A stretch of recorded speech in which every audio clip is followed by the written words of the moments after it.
হয় আমি আজি অত্যন্ত মৰ্মাহত হৈছোঁ। আমাৰ মাজৰ পৰা হেৰাই গ'ল আমাৰ অতিকৈ মৰমৰ মানৱজ্যোতি চেতিয়া, আমাৰ সংগ্ৰামী সতীৰ্থ। তেখেত পৰহি আমাৰ মাজৰ পৰা হেৰাই গ'ল। এটি দুৰ্ঘটনা, আচলতে এই দুৰ্ঘটনা বুলি ক'ব নোৱাৰোঁ।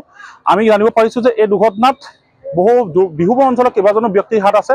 গতিকে আমি অসম চৰকাৰক তথা শিৱসাগৰ জিলা প্ৰশাসনক, পুলিচ প্ৰশাসনক আমি দাবী জনাইছোঁ যে অতি শীঘ্ৰে এই দুৰ্ঘটনাত জড়িত যিকেইজন কালপিত আছে, কালপিতকেইজনক অতি শীঘ্ৰে গ্ৰেপ্তাৰ কৰি তেওঁলোকক দৃষ্টান্তমূলক শাস্তি দিয়ক।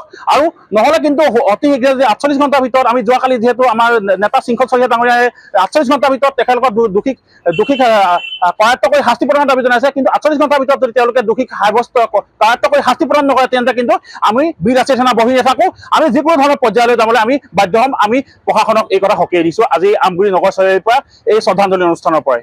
হয়, আমি প্ৰথমতেই মানৱজ্যোতি চেতিয়া তেখেতৰ আত্মাৰ সদ্গতিৰ কামনে আমি বন্তি প্ৰজ্বলন কৰিলোঁ। আৰু তাৰপিছত শেষত আমি কেইবাজনো আমগুৰি অঞ্চলৰ ভালেকেইজন ব্যক্তি আমাৰ মাজত উপস্থিত থাকে আৰু তেখেতৰ যি ব্যক্তিত্ব, তাৰ ব্যক্তিত্বৰ প্ৰতি আমাৰ ইয়াত তেওঁলোকে আলোকপাত কৰে। আৰু শেষত আমি এটি প্ৰাৰ্থনাৰে আমি এই শ্ৰদ্ধাঞ্জলি অনুষ্ঠানটো সামৰণি কৰোঁ।